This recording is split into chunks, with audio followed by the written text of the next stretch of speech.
Bem, vamos começando então o nosso quinto encontro, em que ficamos de trabalhar aqui os capítulos 4 e 5 do Turbilhão na Palavra. Tá saindo bem o som aí? Tá? Alô? Tá. Antes de iniciarmos, eu queria só anunciar que no nosso próximo encontro, no caso sexto, vai se dar no dia 19 de agosto. Vamos fazer um recesso agora em julho, né? E 19 de agosto retomamos, ou seja, o segundo semestre desse ano, com a presença da nossa convidada especial, que é a Hilda Rodrigues, né? Que é analista membro AM da Magêutica, Instituição Psicoanalítica, instituição a qual fui membro durante 7 anos. E uma grande amiga minha, uma grande analista que tem percorrido aí não só a Argentina, mas vários outros lugares, países, a convite de colegas, realmente para levar algo que ela trabalha tão bem, que é esse último período do ensino de Lacan, tendo como autor também de referência, como a gente está tendo aqui, o Roberto Harari. Então realmente vai ser uma oportunidade única nossa para termos alguém que trabalhe essa temática, que trabalhe, escreva, transmita pelo mundo afora, né, esse tema que estamos trabalhando aqui. Então, desde já eu convido a todos aqui, os que estiverem pelo Facebook, depois pelo YouTube, que dia 19 de agosto venham, convidem quem quiser. A entrada aqui, como sempre, é aberta, gratuita, né, e para prestigiarmos a nossa colega Hilda Rodrigues, tá? Dia 19 de agosto, a qual vai trabalhar o capítulo 6 desse seminário. Como sempre, eu estou trabalhando nessa tradução de cada capítulo, e assim que tiver pronta a tradução,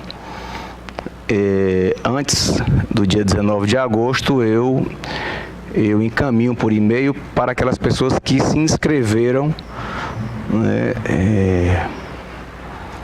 na atividade. No caso vai ser o sexto dos 10 encontros. Bem, dando início aqui agora,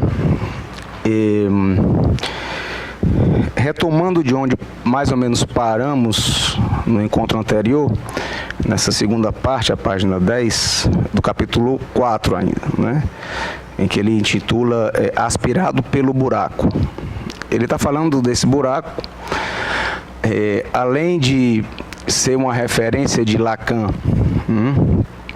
ao que ele vai dizer que foi sua única invenção, que o objeto pequeno a, causa do desejo, um objeto que se dá como um buraco, ou seja, é causa do desejo na sua ausência, e na sua presença causa angústia.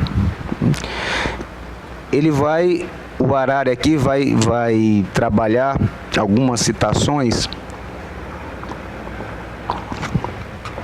do Lacan em uma jornada que ele deu na escola freudiana de Paris, em 1973. Ele vai falar de que não é que Freud tenha aportado algo, tenha colocado algo, ou somente inventado algo, que, digamos, a psicanálise, né, para o mundo, como uma teoria, como uma clínica. O que Freud, na realidade, fez, mais do que tudo, ele vai se referir, isso é o próprio Lacan falando, ele vai dizer que o Freud abriu um vazio, abriu um buraco para a cultura. E por isso ele vai dizer que como funcionou para os pós-freudianos, esse vazio, esse buraco, em que ele vai chamar de um cone aspirador. A gente poderia desenhar aqui com uma borda.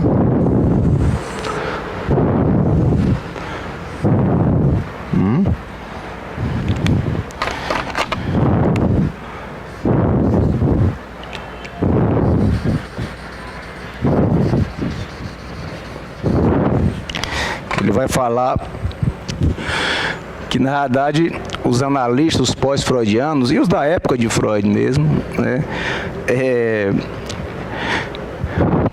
para não serem aspirados por esse cone, esse buraco, esse vazio que o Freud abre, eles se agarraram ao que puderam. Essa é a metáfora que o Lacan faz aqui e que o Harari está citando, por sua vez. Se agarraram, por exemplo, na interdisciplina, se agarraram na psicologia do eu, ou seja, criaram e tomaram outras áreas do conhecimento para não serem aspirados por esse cone. E o Lacan, por sua vez, ele diz aqui nessa jornada da Escola Freudiana de Paris que ele não conseguiu se agarrar a nada disso e por isso foi aspirado. Mas ele fala também da necessidade, para não se ser engolido por esse vazio que o Freud abriu com a sua invenção, que é a psicanálise. Ele vai dizer também que podemos pensar em diferentes tipos de bordas. Ali eu desenhei, né, aquela elipse, como se na borda do cone, um cone invertido. Como podemos pensar, a única forma de se agarrar é algo, tudo bem? Por exemplo, da ordem do simbólico.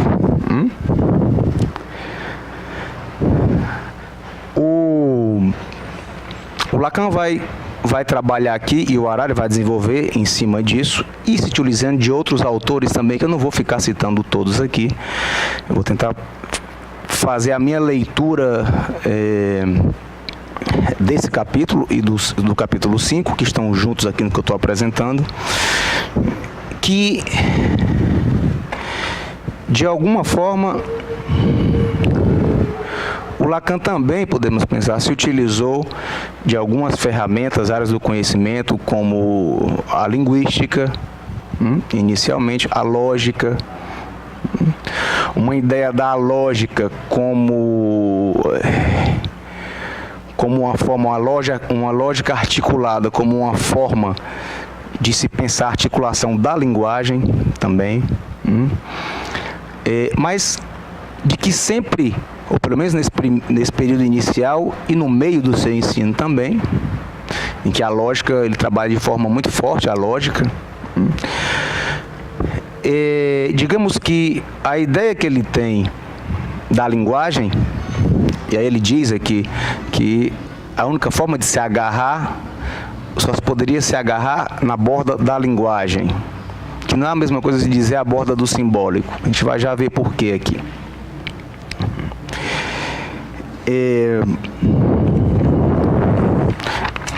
É um dos momentos em que aparece na obra de Lacan o termo, que é o título desse livro que estamos trabalhando, desse seminário do Harari, que é o turbilhão. E também serve para a gente entender por que é o turbilhão na palavra e não turbilhão da palavra. Podemos, só nos antecipando um pouco, se fosse o turbilhão da palavra, isso que ele disse, que era a única coisa que podemos nos agarrar para não ser aspirados pelo buraco, por esse cone, né? Seria o simbólico.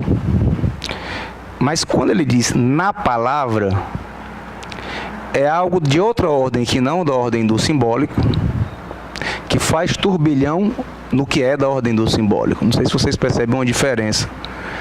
Senão seria a gente dizer, para a gente entender melhor o título do seminário dele como um todo, né? O turbilhão da palavra seria a palavra que faz turbilhão, ou seja, o que é da ordem do simbólico, que faz turbilhão. Quando dizemos o turbilhão na palavra, é algo de outra ordem que faz turbilhão na palavra. Turbilhão, redemoinho, furacão, dependendo se estamos falando da atmosfera, do mar, o funcionamento é o mesmo. Então, tem algumas citações que eu acho importante a gente ver, porque são citações que o Harari tira aqui desse trabalho do Lacan, dessa apresentação que o Lacan faz nessa jornada, em que o Harari cria um termo aqui, né? Psitacose ecolálica. Ecolalia, quem trabalha com criança, por exemplo, com criança autista, sabe muito bem o que é, né? Ou seja, é uma repetição sem você mudar nada do que escutou, inclusive com o tom, com um desenho animado, por exemplo, uma criança pode imitar, digamos, né, o som de uma musiquinha, de uma canção e tal, como sendo um eco mesmo, por isso ecolalia, né? E ele vai chamar aqui de psitacose ecolálica, não psicose, é psitacose. É um termo que ele inventa, né, para dizer, como Lacan já dizia, né, que em meio a esse aspirador, esse cone, o que as pessoas fizeram, o que os analistas na época de Freud fizeram, e pós-freudianos alguns fizeram, foi justamente buscar repetir somente, sem acrescentar nada, por um respeito, eu até falei um pouco disso antes em outros encontros, por um amor e um respeito ao pai, uma idolatria, de que nada mais poderia ser inventado a partir do que Freud propõe, do que ele escreve, no caso, do que está escrito, publicado. Então, uma ideia de ser freudiano, de ser Freud por Freud, ou seja, ser um freudiano puro. Isso fez que por um bom tempo, hoje não digo tanto porque a psicanálise também de orientação lacaniana, ela está tão difundida que talvez seja até o contrário hoje, mas durante um certo tempo se falava de psicanalistas puramente freudianos e psicanalistas lacanianos, né? O que não está mal, porque para ser um psicanalista lacaniano você tem que ser freudiano, mas não de uma forma pura. A gente vai entender por que o puro. O puro seria a ecolalia, repetir sem mudança nenhuma, não podendo inventar nada, a pura repetição. O Lacan critica na época ainda na IPA, como analista didato da IPA, essa coisa de que as pessoas não poderiam incorporar nada, não poderiam trabalhar com outras áreas do conhecimento particular para articular a própria obra de Freud e avançar nisso. É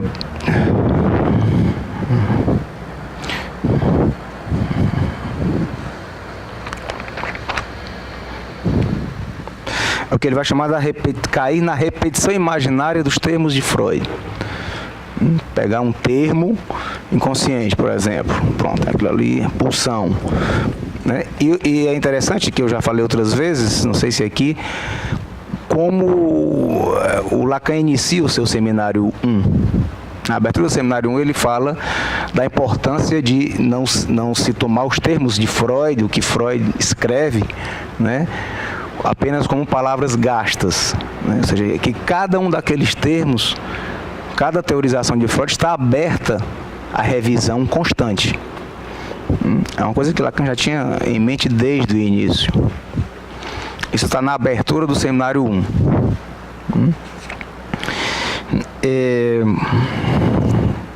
Então ele vai falar da ideia de bordas duras. O que seria uma borda dura? Poderíamos pensar como uma borda lógica. Vamos ver aqui.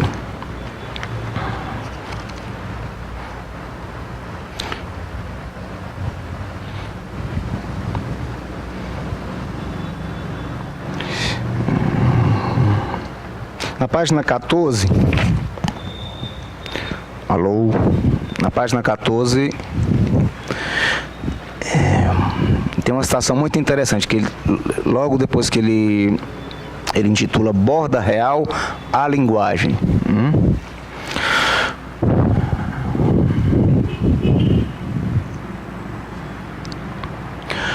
Não há senão uma borda para definir o buraco no qual nós estamos todos aspirados.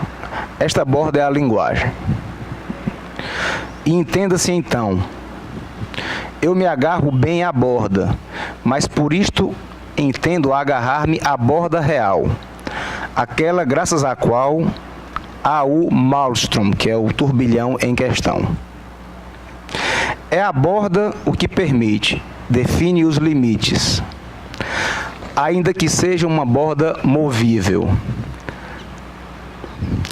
Por isso, há uma invenção de uma forma como o atrator que está na parede. Está na parede porque nessa hora o Harari aponta para a parede, e lá na maiêutica tem esse quadro, é muito parecido com esse aqui, né? É uma pintura, né? Mas dessa imagem aqui, essa aqui que mostro para vocês, né? Tá na página 15. Então, o que é que ele introduz aqui? Primeiramente, vamos ver aqui. Ele fala de uma borda dura, seria imovível, o que aponta para uma noção de metalinguagem, e para uma noção da linguagem, aliás, da língua e da ciência que estuda a língua, que é a linguística, seja no seu caráter simbólico.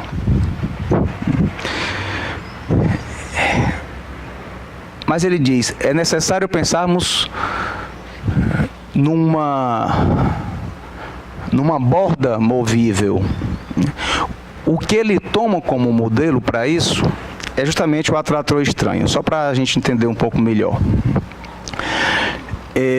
Que parece uma borboleta, né? Isso tem a ver com o que o pessoal da teoria do caos chama do efeito borboleta. De que vocês veem que essa borda, cada uma dessas linhas amarelas, e são linhas amarelas, né? Nenhuma coincide com a outra, ou seja, cada volta que se dá é nova, é uma invenção. Inclusive, em algum momento passa para esse lado, assim. Se você vê ele em construção, né, esse atrator estranho, ele é indeterminado, você não tem como adivinhar aonde vai correr a próxima volta, porque vejam que tem dois lados. Então, eu não vou entrar em detalhes disso aqui, mas é só para mostrar que existe uma possibilidade, a partir da teoria do caos, de pensarmos numa borda que não é dura. Podemos pensar numa borda topológica, se utilizando do atrator estranho. Esse aqui é chamado de atrator estranho de Lorentz, que foi o cara que o descobriu, né, ao estudar questões meteorológicas. Então, está como a figura 1 aqui da página 15.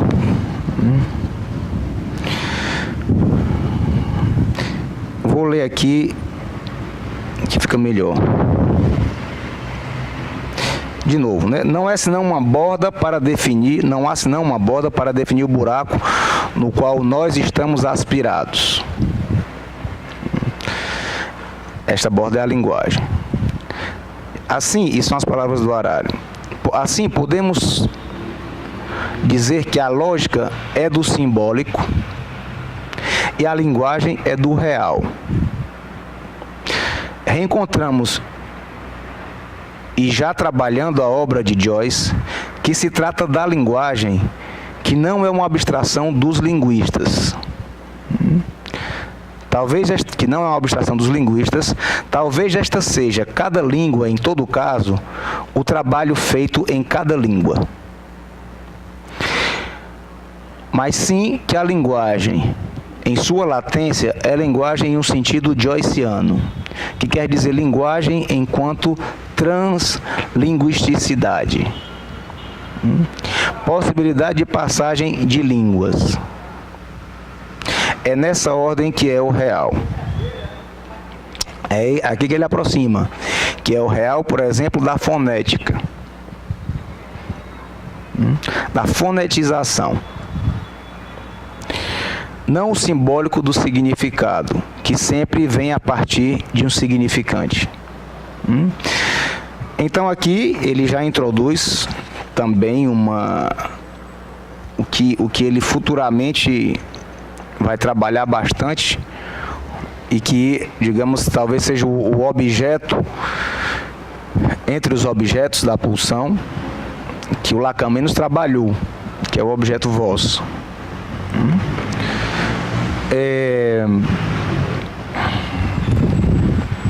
Então, a linguagem é o reintroduzido no sentido de um Lacan joyciano. Podemos pensar, o Joyce, o efeito que tem, né, na escritura do Joyce é justamente, ele parece escrever, não pelos, principalmente o Finnegan's Wake, que é o seu último trabalho, ele parece escrever pela fonetização, pela homofonia das palavras, e não pelo sentido ou pela polissemia das palavras.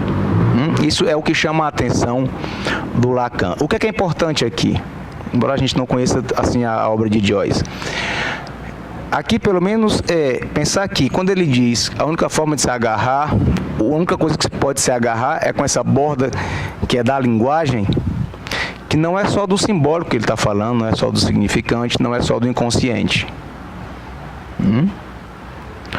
Isso é importante aqui. Isso aponta para uma coisa, uma leitura diferente do que se costuma escutar muitas vezes,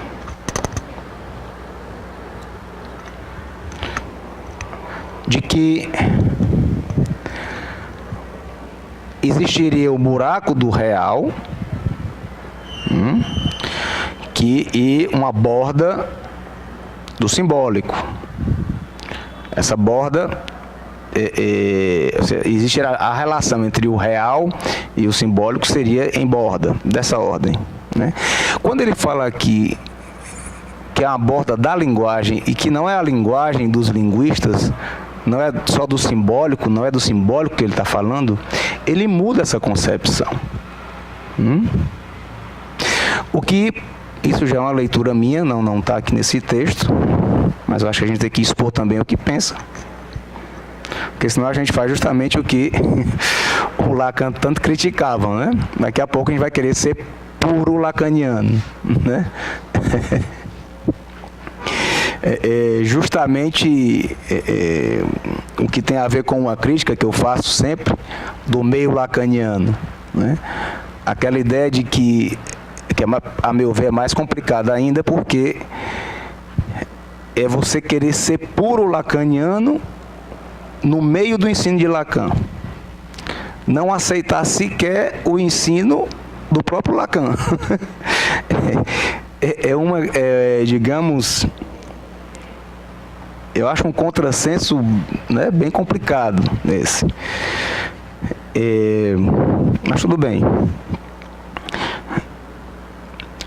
E por que é importante essa diferença? Eu já falei aqui, mas eu vou repetir. Mais ou menos no início desse período que a gente chama, o autor aqui, o Harari, chama, eu acompanho ele nesse termo último Lacan, nunca deixando para trás os outros momentos da obra de Lacan, mas levando em consideração que também há uma diferença no último ensino de Lacan. Uma diferença que faz a diferença para pensarmos a clínica. Porque o que Lacan vinha chamando somente como sujeito do inconsciente, sujeito do desejo, sujeito dividido, ele, quando chega no seminário 20, não sei se um pouco antes, que ele começa a trabalhar essa noção, ele começa a ter uma noção do que é a topologia dos nós, né? Ele vai dar um outro nome. Em vez de... Não vai chamar mais sujeito. Não é que o sujeito deixa de existir, não é isso. O sujeito do inconsciente que o seu estatuto não muda na obra de Lacan, acredito eu, pelo menos a leitura que tenho. Ou seja, ele aparece e desaparece, é evanescente nas formações do inconsciente. Ele é efeito do significante. Por isso, essa operação de substituição significante, que é a metáfora, o sujeito do inconsciente aparece justamente nas formações do inconsciente. Por isso que falamos em todo um tempo da obra de Lacan, da ideia de uma borda que é da ordem do simbólico, que faz borda em torno do buraco que é do real. Mas aqui está falando de forma diferente.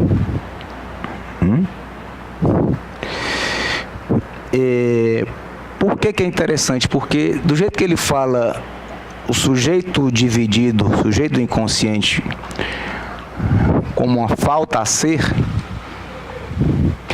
quando ele, no seminário 20, ele vai dar um nome, que é por alguma razão que ele dá esse nome, ele vai chamar de par lettre, que no francês, que é a língua do Lacan, seria fala-ser, ser da fala.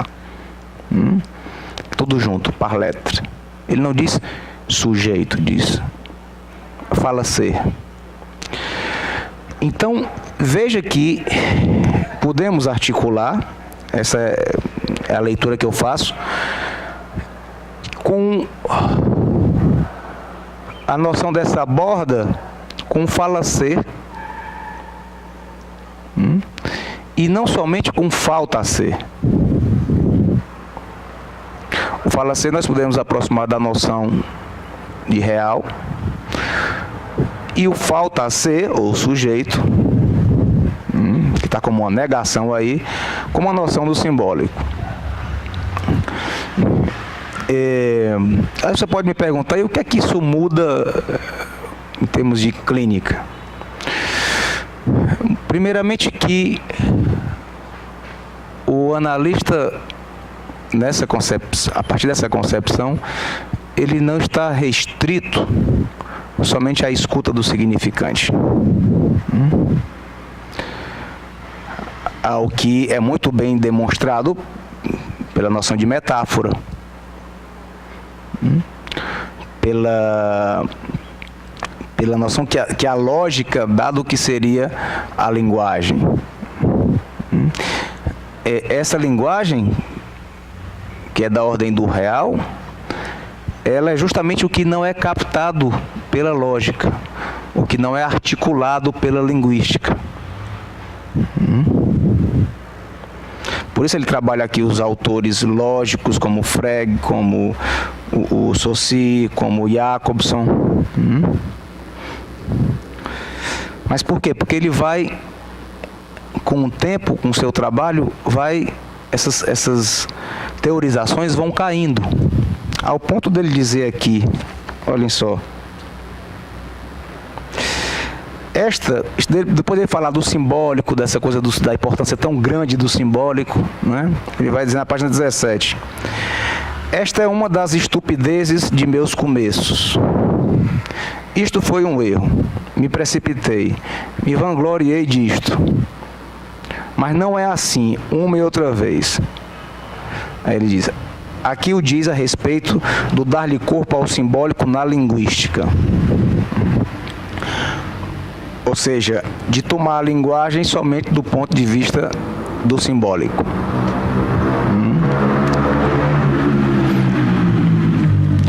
Isso tem uma relação com que ele já, bem no início do seu ensino, ele fala da psicose pós-psicanalítica, da paranoia pós-psicanalítica, que seria a ideia de que se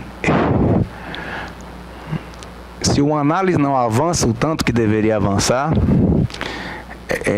ela pode gerar uma paranoia no analista, dele acreditar que ele tem a sua relação com o simbólico é tão privilegiada quanto a do paranoico. O paranoico dá um sentido a um olhar, ou seja, ele toma um traço, toma algo, ou percebe algo e dá todo um sentido àquilo. Ele tem uma... E não tem quem o convença que não é aquilo, ou seja, podemos pensar que é justamente quando o Lacan diz que uma análise pode gerar uma psicose pós-psicanalítica, uma paranoia pós-psicanalítica, é justamente nesse sentido de dar sentido a tudo.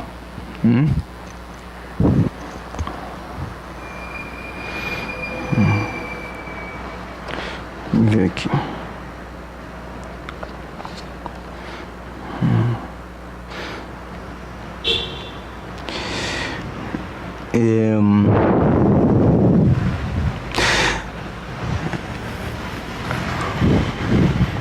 Então,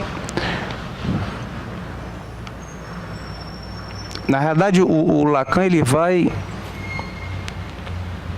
vai a partir da topologia nodal dos nós, digamos, vai deixando cair já a linguística, a lógica,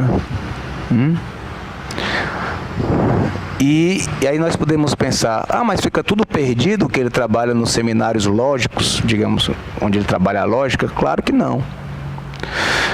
E é interessantíssimo se ver esse percurso do Lacan. Por quê? Porque, como todo analista que escreve alguma coisa, que se dispõe a falar num público,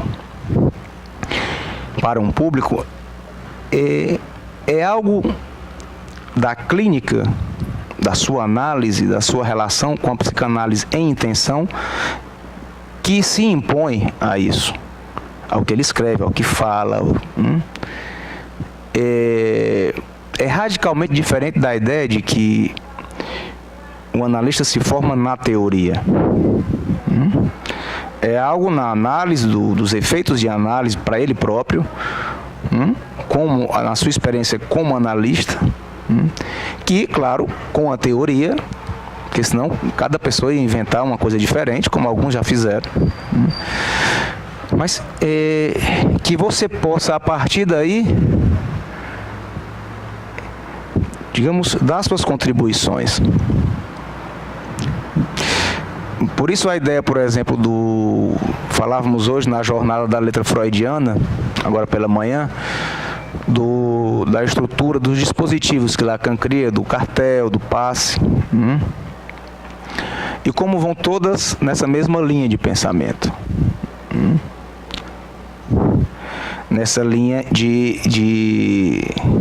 do que ele vai definir depois como não todo. O não todo justamente aponta para um tipo de gozo que está para além do que é, digamos, do que o Lacan vai chamar de gozo fálico. Ele vai dar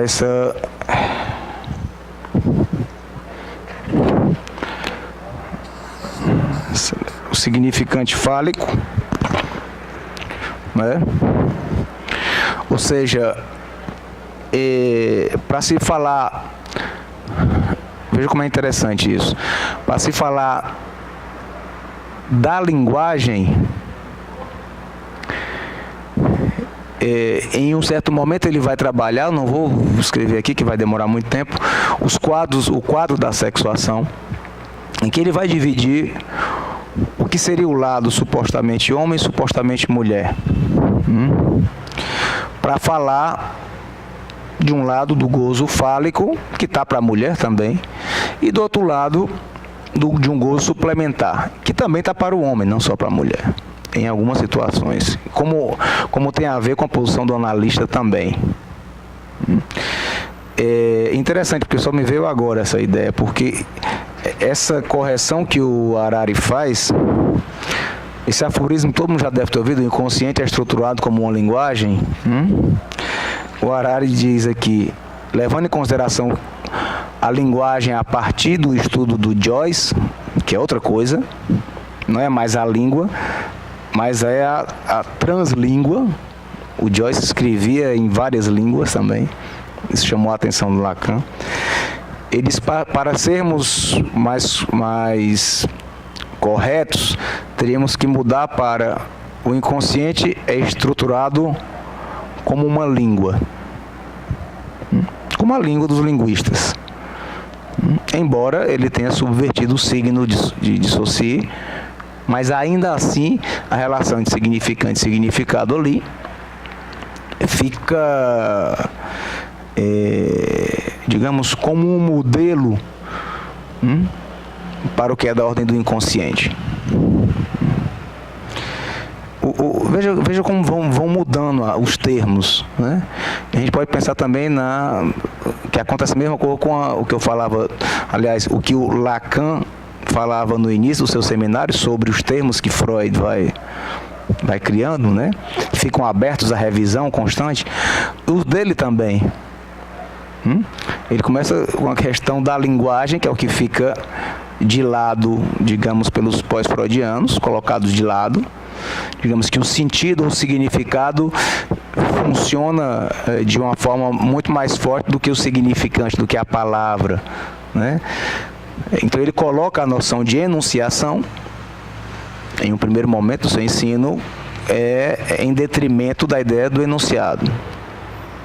Justamente porque na enunciação a gente leva em consideração o sujeito da fala.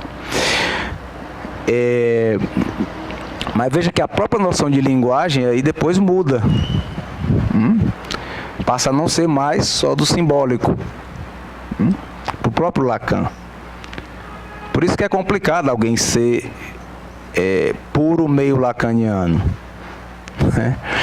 Porque é você considerar, aliás, não considerar esse avanço na própria noção do que é a linguagem. Não é uma simples coisa, não é qualquer coisa.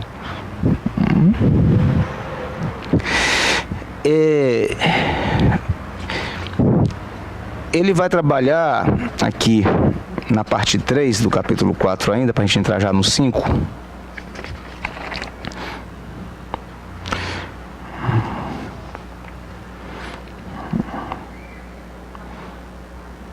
Tem algumas citações que é importante a gente ler aqui na íntegra. Na página 22, por exemplo. A língua existe a lógica, não é recobrível pela lógica. Isto mostra que a lógica, como simbólica, define um campo, mas o que nos interessa a excede a lógica, excede esse campo.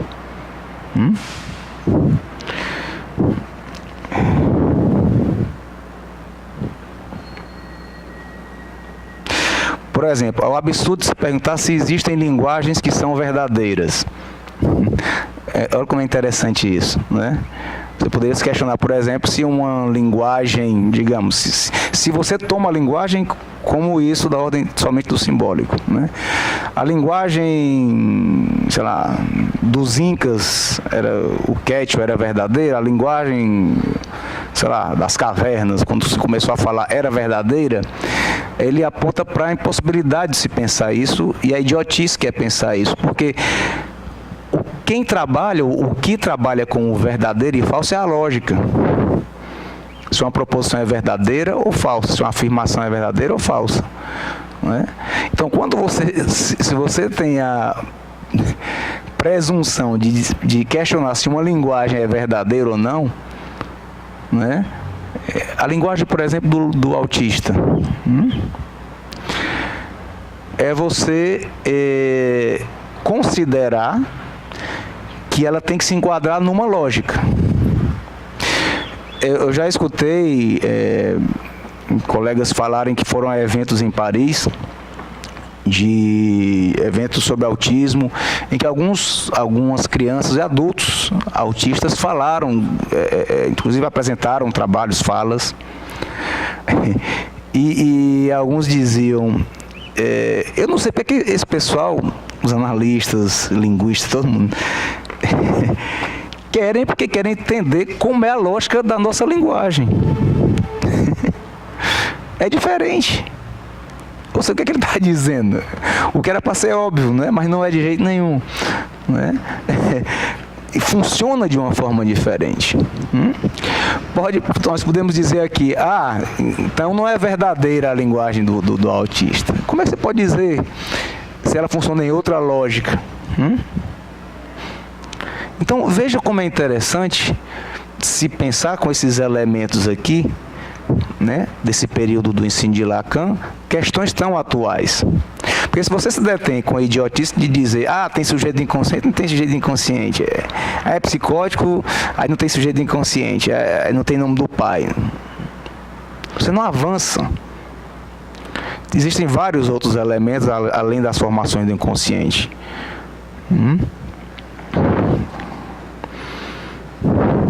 Por isso, fica evidente na obra de Lacan que reduzir a noção de sujeito, ou melhor, a noção do sujeito ao sujeito do inconsciente é algo realmente muito reducionista para um analista. O que não quer dizer que não tenha importância o sujeito do inconsciente. Faço questão de lembrar isso. Senão a pouco vão dizer que eu estou dizendo que o sujeito do inconsciente não existe, que não sei o que, não é isso.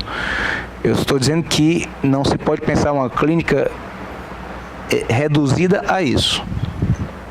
Não estou dizendo mais do que isso. Na página 23, em que ele vai falar da linguagem poética, é bem interessante essa parte.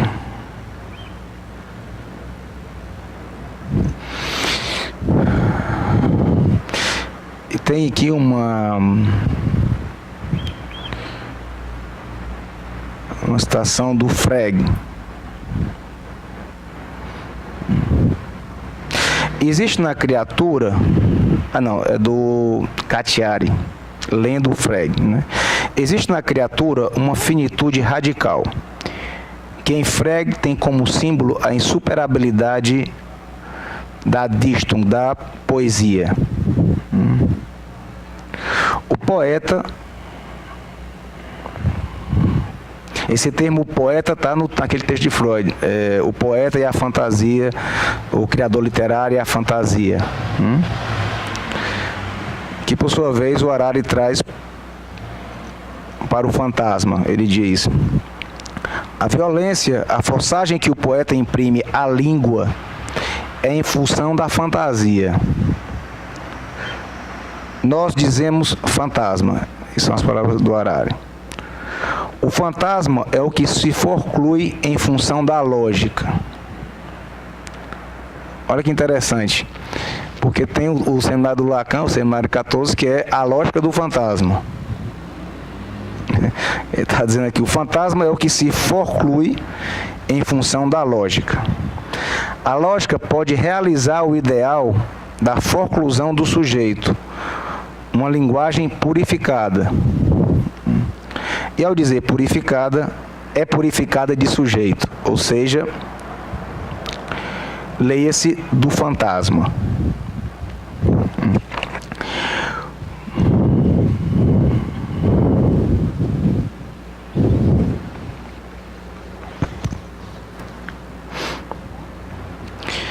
Bem,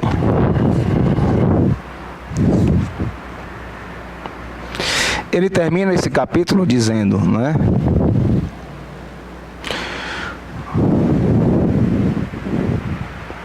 Vou ler essa última parte.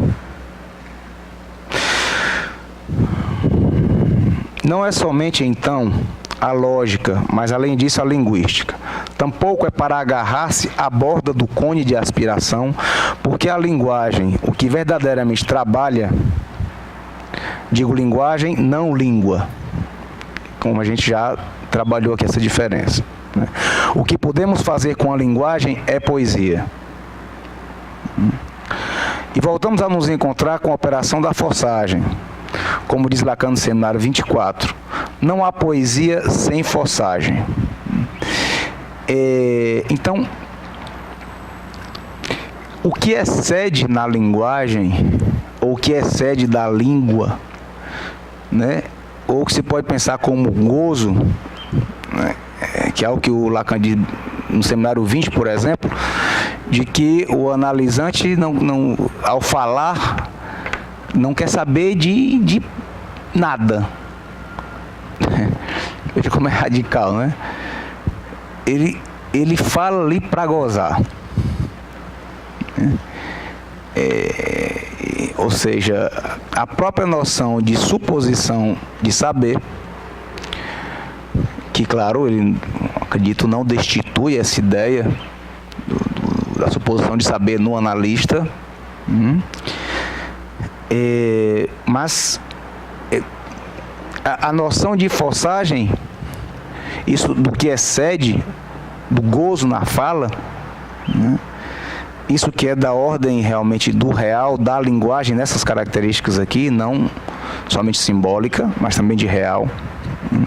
Digo, não um simbólico em torno de um buraco do real, mas de uma própria borda da linguagem.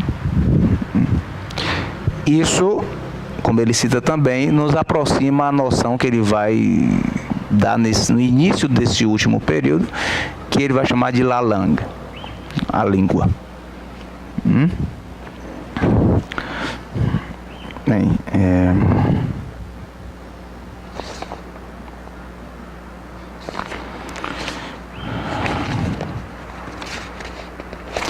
no capítulo 5,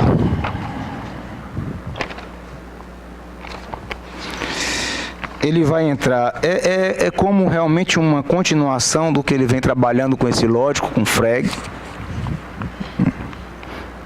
Mas para colocar de novo que isso que não é abarcável, digamos, pela noção de lógica, de verdade, né? Isso que excede a língua, né? Ele caracteriza o que ele vai chamar de poesia.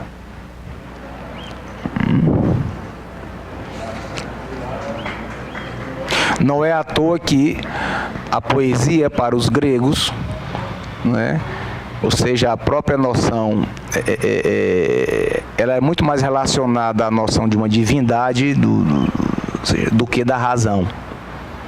Veja como é interessante isso, né? Você não poderia pensar, ou seja, de uma forma muito séria, poderíamos até dizer, talvez, né, a partir da poesia. Isso na Grécia Antiga, né, porque justamente ela estava muito mais ligada a uma noção de algo que excede também. Excede a razão. Tem a ver com isso que nós estamos falando aqui. E com esse turbilhão também.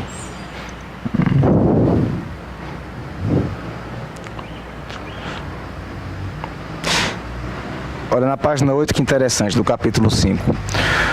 O que faz a ciência é forcluir o sujeito. E aqui se propõe a psicanálise é reintroduzi-lo. Pois bem, a via das proposições para reintroduzi-lo requer que não somente tenha, portanto, pensamento e afirmação, mas também, e muito especialmente, poesia. Então,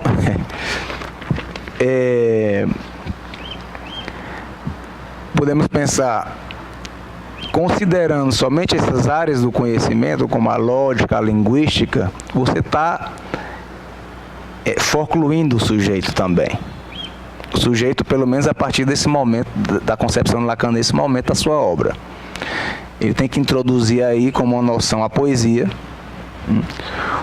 para que a psicanálise, ele diz, a ciência, é um trecho interessantíssimo aqui, a ideia da tradução. Como é difícil traduzir poesia.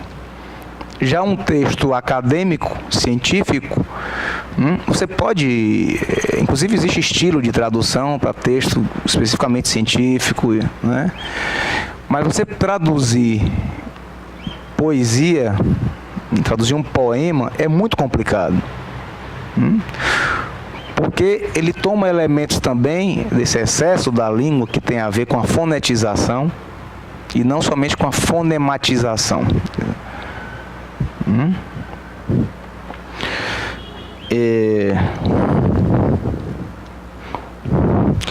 Estes sinais na fala não produzem diferença no pensamento. Portanto, não se trata da condição de verdade ou não que possa aportar este pensamento, mas sim que se trata de outra história. Eu pulei uma boa parte aqui, mas quando ele vai falar do verdadeiro e do falso, é em relação ao pensamento. Isso para a lógica, né? Mas o próprio lógico aqui diz que tem algo que excede a isso, né? Que é o que é da ordem da poesia, né? Tem a ver com essa dificuldade da tradução também. E com a impossibilidade, a intradutibilidade, sei lá, de Joyce, que escrevia em vários idiomas, né? Misturando várias línguas. Ou seja, você não tem como traduzir. Nós trabalhamos aqui em outros encontros esse ano ainda, então vocês podem se remeter aos outros encontros no YouTube, mas falávamos aqui de uma forma da intradução, né, e da tradução. Uma forma de introduzir, né, por exemplo, a noção de inconsciente, que em alemão é unbewusst. O que o Lacan faz como intradução, ele no francês seria unbewusst. Sendo que a tradução de unbewusst do alemão para o francês é inconscient. Não é unbewusst. Unbewusst em francês, em português, quer dizer uma equivocação. Por que esse exemplo? A gente não precisa saber francês nem alemão, mas é só saber de que princípio ele partiu para a intradução. O princípio da homofonia e não da polissemia. Para a gente saber disso. Que essa dimensão também existe no audicionar do analista, no que excede o escutar do analista.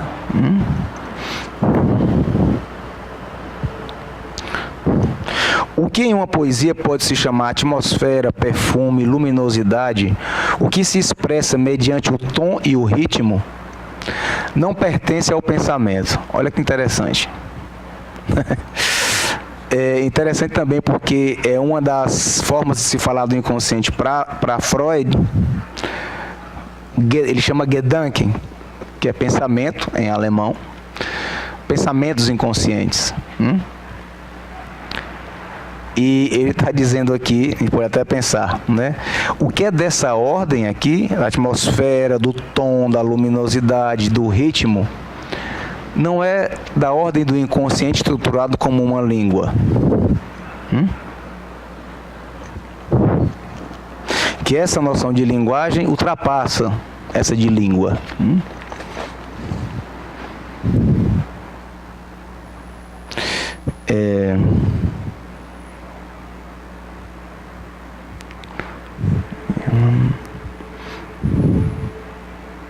Só lembrando, gente, que se vocês quiserem fazer alguma intervenção, o microfone está aqui, tá?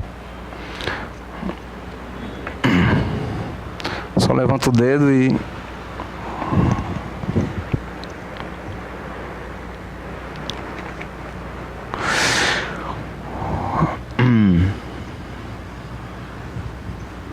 Aqui. Vejam só como é o funcionamento, o fazer violência à linguagem. A que é que o Lacan está se referindo? Olhem só.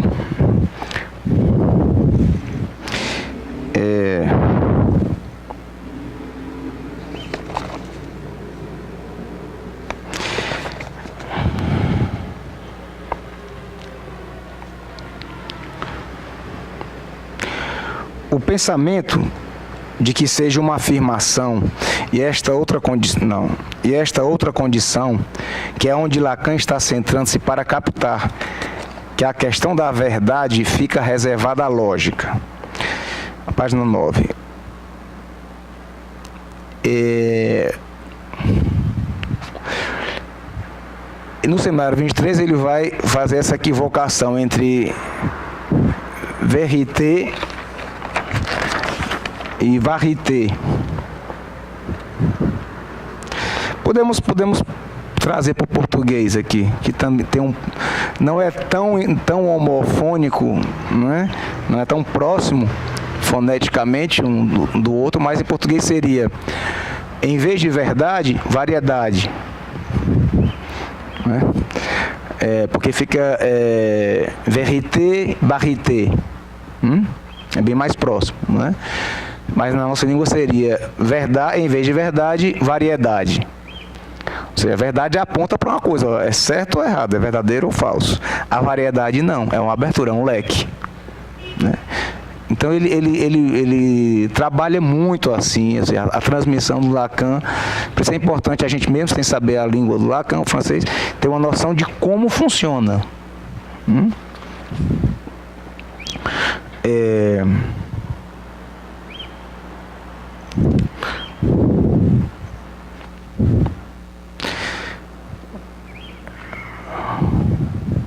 Seria uma variedade da verdade.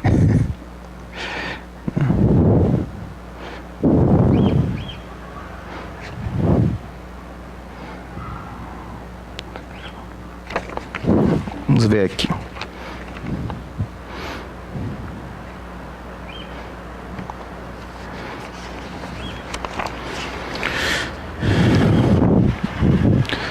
Vocês queriam fazer alguma colocação?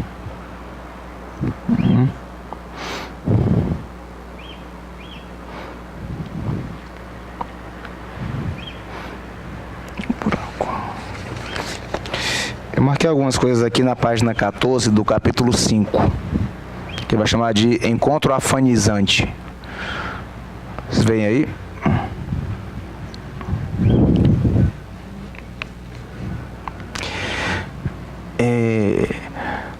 Ele vai trabalhar aqui a necessidade da passagem da noção de buraco, que seria o que eu falei, um buraco que tem uma borda, um buraco do real que tem uma borda significante do simbólico, uma passagem do buraco para o turbilhão. O que é que implica aí? Uma passagem da linguagem de apenas como língua, como simbólico, para a linguagem como real.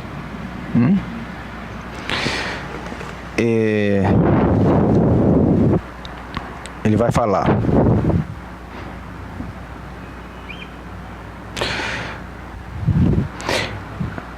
Mas para aceder a esta noção de turbilhão é necessário fazer múltiplo. Isso ele vem da noção de cone, né, que ele vai depois fazer relação com redemoinho, com aspiração. É necessário fazer múltiplo a este buraco. Para passar do buraco ao turbilhão, temos que multiplicá-lo, o buraco. A questão não se reduz ao buraco. Ainda no seminário Lançon, que é o 24, continua localizando o buraco como o central da topologia. E ainda não conseguimos dizer bem claramente o que é. No final da vida, o Lacan ainda sem conseguir dizer o que é esse buraco. Também não é à toa, né? Que é da ordem do real, não tem como ser dito. Mas, se multiplica o buraco, sua multiplicação faz turbilhão. Não ocorre isto com um buraco sozinho. Se levamos em consideração o seminário 7, ali também o encontramos, a partir do símil heideggeriano do oleiro que constrói o pote, a vasilha, ao redor do buraco único e das bordas duras. Um pote, como é que um pote é criado? Ele é criado em torno de um buraco. Se você vê aquela máquina ficar rodando, né? uma mesa aqui com uma argila, né? E o cara vai botando a mão e ele vai abrindo buraco, vai se formando em torno de um buraco. E essa metáfora que ele usa, ou seja, um pote com uma borda dura, como a que ele propõe inicialmente no cone aqui, né? Seria um buraco com uma borda dura. Aí literalmente que seria de argila.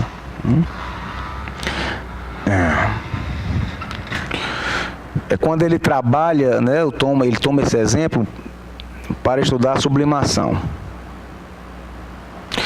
Outra vez, o risco de homologá-los. Este último é único, o turbilhão é múltiplo.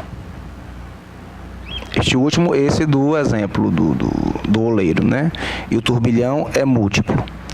A borda da vasilha ou do pote é dura, própria da tópica.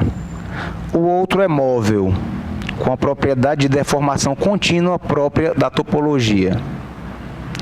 Então, veja que interessante, ele coloca num quadro, na página 14, do capítulo 5. Sublimação, buraco único, bordas duras, topografia. E relaciona, por sua vez, turbilhão, buraco múltiplo, bordas móveis, topologia.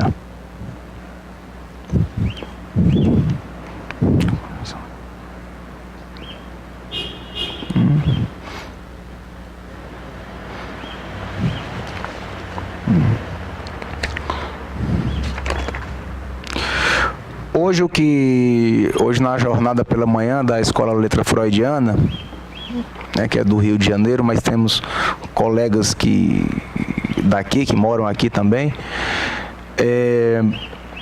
se discutiu muito em torno do tema cartel, a noção na topologia da heterogeneidade. Justamente o que o Lacan introduz com um quarto nó, que já trabalhamos aqui, por isso não vou trabalhar de novo, uma diferença com a introdução de um quarto registro, uma diferença entre os registros. O pior é que não tem como fazer isso sem, como o Lacan diz, sem mostrar.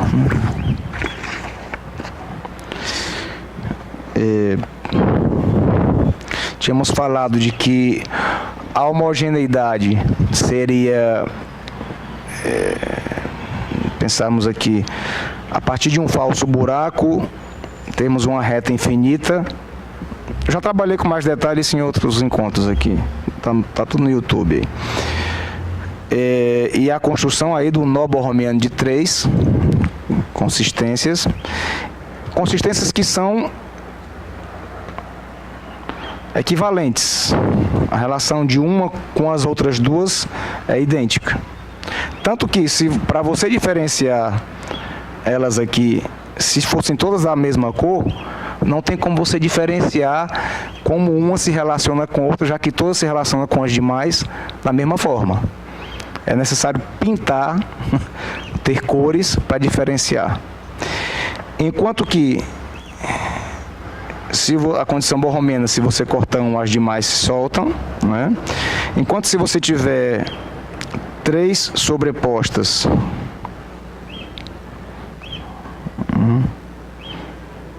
tá aqui.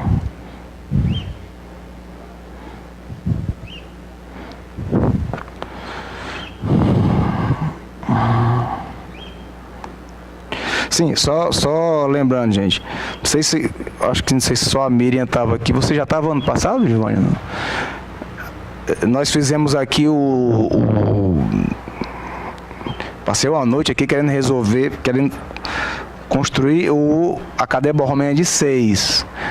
Eu não encontrei como fechá-la, né? Fechá-la quer dizer fechá-la mesmo. E só para dizer que uma colega, uma participante do meu seminário lá em Juazeiro conseguiu e filmou.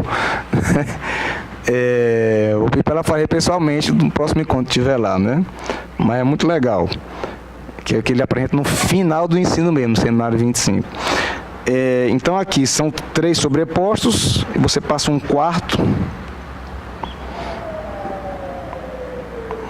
Isso aqui tem que estar bem direitinho, senão não...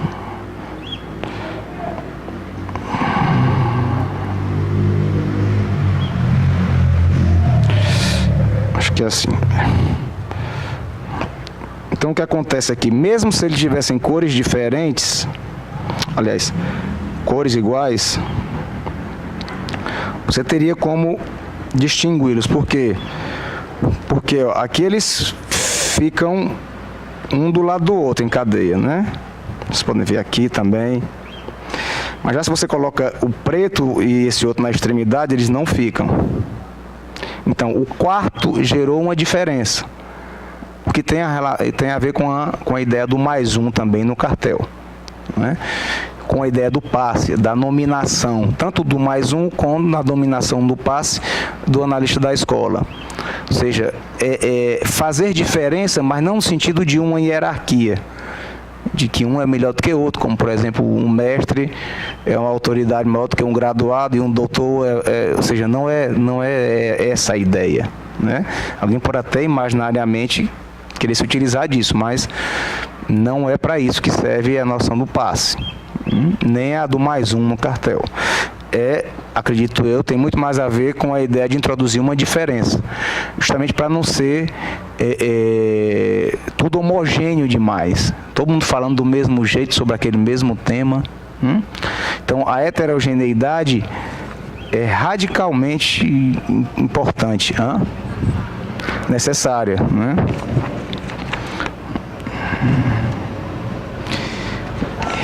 E essa heterogeneidade, por sua vez, tem a ver nisso que ele apresenta aqui, a diferença entre o que a gente pode pensar do funcionamento dessa borda aqui, que a gente pode até ver furos diferentes, ou melhor, desculpe, buracos.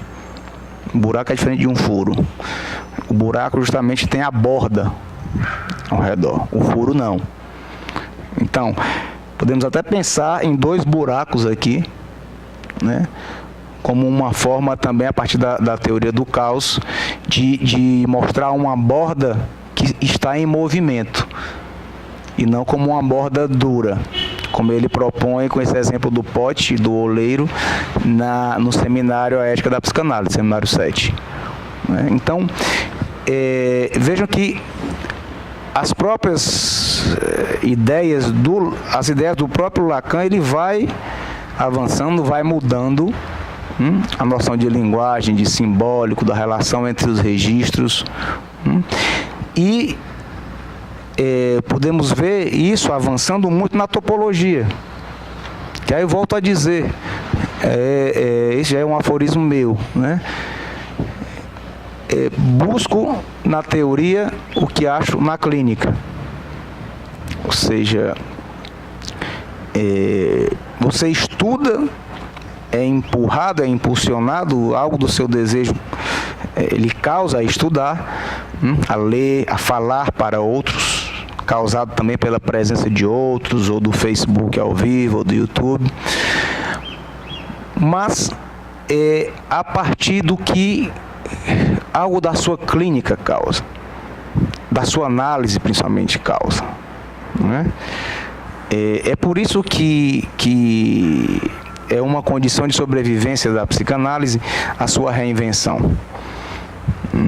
Ou seja, se a teoria psicanalítica entra numa simples repetição, para alguém ser puro lacaniano, puro freudiano, ou puro o que quer que seja, né,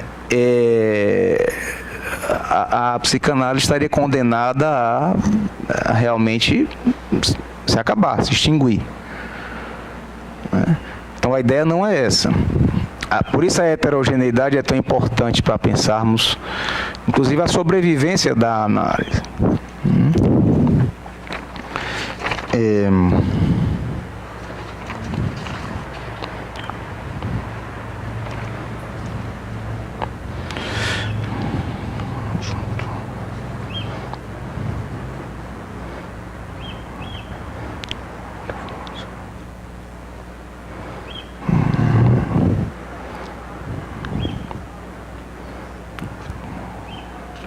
Já falei aqui.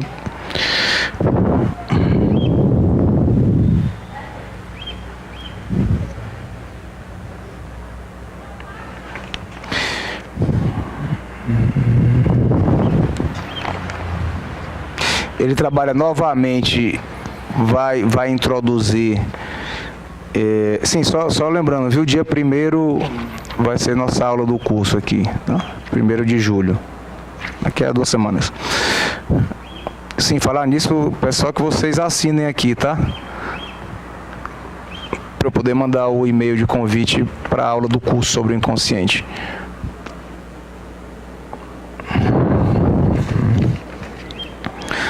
Não esqueçam de assinar, porque eu só mando o e-mail para quem assinou, né? Não tenho como saber.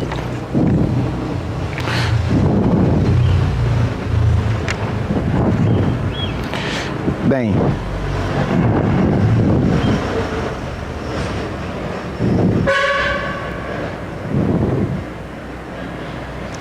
eu acho que nós podemos ir ficando por aqui.